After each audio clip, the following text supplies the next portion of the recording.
tôi đi tìm cơn gió, tôi say lại mong mơ năm nào bờ biển sâu hai đứa tôi gần nhau.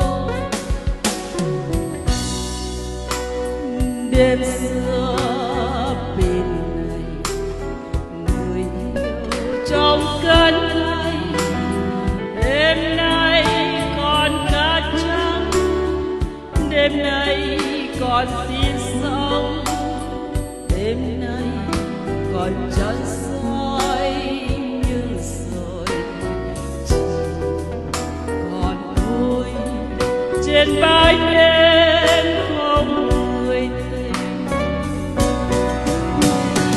Ôm trăng ôm tha mưa trong nắm tay nằm cát mưa tuôn xa dần xa chân có hay ân tình trong lúc đôi mươi bao giờ cũng nắng mau phai cho ngàn bông réo tên ai từ đó.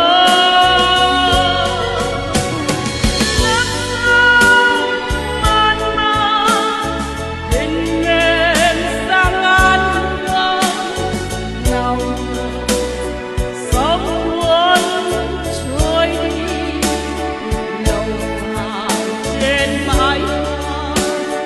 Khi tình tôi chín tháng ba ai nào ai giữa đêm trăng cho từng lớp sóng yêu tha.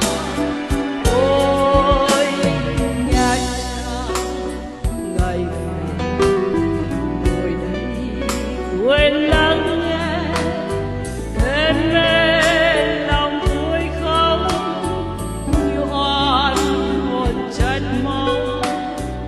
Ôi trăng phàn lén loi ôi đời trời biển ơi không cuốn nuôi tình tôi.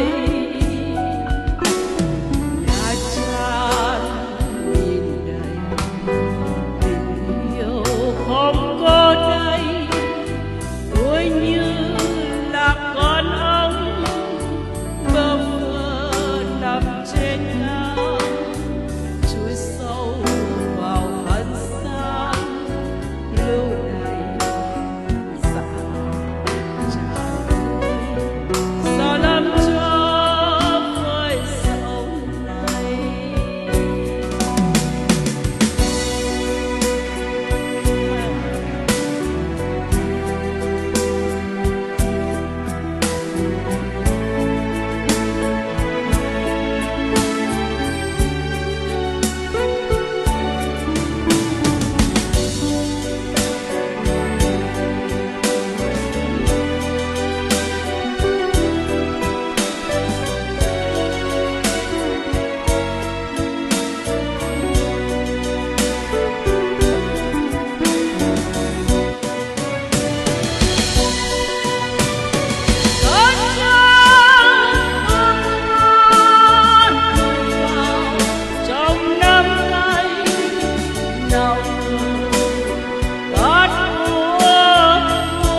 ôi trời biển ơi ôm con nuôi tình tôi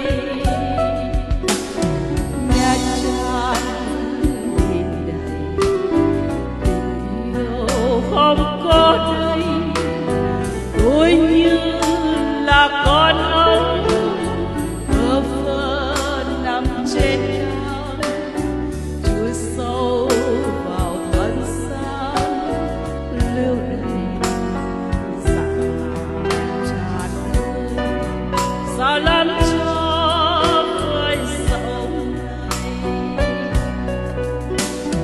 dạ tràn ơi sao lắm cho